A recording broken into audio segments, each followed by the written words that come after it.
Hello, everyone. I want you to imagine something for a moment. Picture a large, bustling city. There are people cooperating, trading goods, forming partnerships. At the same time, there are competitors fighting for resources, and sometimes even conflicts and attacks. Now, here is the surprising part. This city is not made of humans. It exists in a drop of water, in a handful of soil, and even inside your own body. Yes, I am talking about microorganisms. Microbes are not isolated, lonely organisms. They live in complex communities where they constantly interact with one another. These interactions shape their survival, their growth, and their functions. In microbiology, we call these relationships microbe-microbe interactions. These interactions are extremely important. They control nutrient cycling in nature, influence ecosystem stability, affect human health, and even drive industrial processes like fermentation and bioremediation. So today, I will take you on a journey into this invisible microbial world, a world where microbes behave like members of a society. Let us begin with the positive side of microbial interactions. First, we have mutualism. Mutualism is a relationship where both organisms benefit from each other. In many cases, this relationship is so strong that the organisms cannot survive without one another. Think of it like a perfect partnership. Both partners depend on each other to live. A classic example is lichens.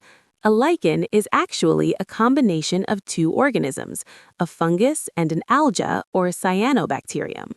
The alga performs photosynthesis and produces food. The fungus provides protection, water, and minerals. Individually, they struggle, but together they can survive in extreme environments like rocks, deserts, and even harsh climates. It's like one partner cooking food while the other builds a house. Alone, survival is difficult. Together, they thrive. Another fascinating example is the relationship between termites and protozoa in their gut. Termites cannot digest cellulose on their own. The protozoa break down cellulose into simpler compounds, which the termite can use for energy. So both organisms benefit, and both depend on each other. That is mutualism. Next, let us talk about syntrophism, also known as cross-feeding. In this interaction, one microorganism produces a substance that another microorganism uses. It's like one organism's waste becomes another organism's food. For example, in anaerobic environments, one microbe breaks down organic matter and produces hydrogen. Another microbe consumes that hydrogen. This removal of hydrogen actually helps the first organism continue its metabolism.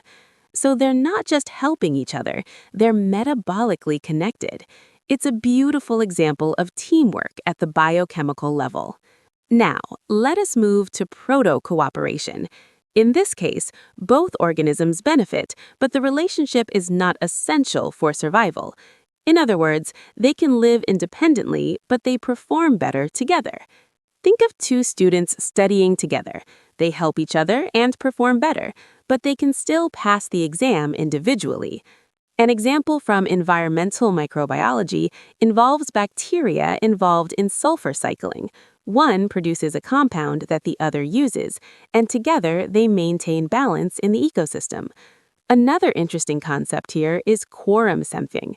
This is a communication system where bacteria release signaling molecules. As their population increases, these signals accumulate. When a threshold is reached, the bacteria coordinate their behavior, like turning on specific genes. It's almost like microbes are voting and making group decisions. This shows us that microbes are not just interacting, they're communicating. Now let's discuss commensalism. This is a relationship where one organism benefits while the other is neither helped nor harmed. Think of it as sharing a table. One person eats leftovers while the other is unaffected. A great example comes from the human gut. Certain bacteria, like E. coli, consume oxygen in the intestine.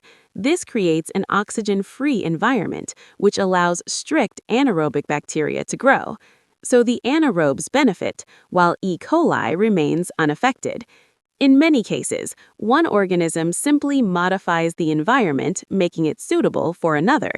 So even when one organism doesn't gain anything, another can quietly benefit. Now that we've explored cooperation, let's move to the darker side of microbial interactions, negative interactions. First, we have competition.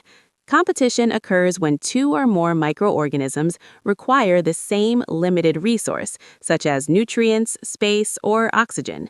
In this case, both organisms are negatively affected. This concept is explained by the competitive exclusion principle proposed by Gause. It states that when two species compete for the same resource, one will eventually outcompete the other. A classic example involves two species of paramecium. When grown together, one species grows faster and eliminates the other. It's like two businesses competing in a small market. Eventually, only one survives. Competition is one of the most fundamental forces shaping microbial populations. Next, we have amensalism, also called antagonism. In this interaction, one organism produces substances that harm another organism, while itself remaining unaffected. This is essentially chemical warfare. Many microorganisms produce antibiotics, organic acids, or bacteriocins that inhibit or kill other microbes. For example, lactobacilli produces lactic acid, lowering the pH and preventing the growth of harmful pathogens. Similarly, microbes on our skin produce substances that inhibit pathogenic bacteria. So microbes are not just competing for resources, they're actively attacking each other with chemicals. Now, let us look at parasitism. In parasitism, one organism, the parasite, benefits, while the other, the host, is harmed. This is usually a long-term interaction where the parasite depends on the host for nutrients and survival. Viruses are the best example. They cannot reproduce on their own. They invade host cells, hijack the cellular machinery, and produce more viruses. The host is damaged in the process. Think of it like a tenant who consumes all resources but gives nothing in return. Parasitism is a key concept in understanding infectious diseases. Finally, we have predation. This is the most aggressive interaction. Here, one organism kills and consumes another. Unlike parasitism, this interaction is short-term and ends with the death of the prey. A fascinating example is a bacteria called Bdellovibrio. It attacks other bacteria, enters their cells, consumes them from within, and eventually destroys them. Other examples include protozoa that feed on bacteria in soil and water. This is essentially the microbial version of a predator hunting its prey. Predation plays an important role in controlling microbial populations and maintaining ecological balance. Now, let's step back and look at the bigger picture. Microorganisms are constantly interacting in a complex network.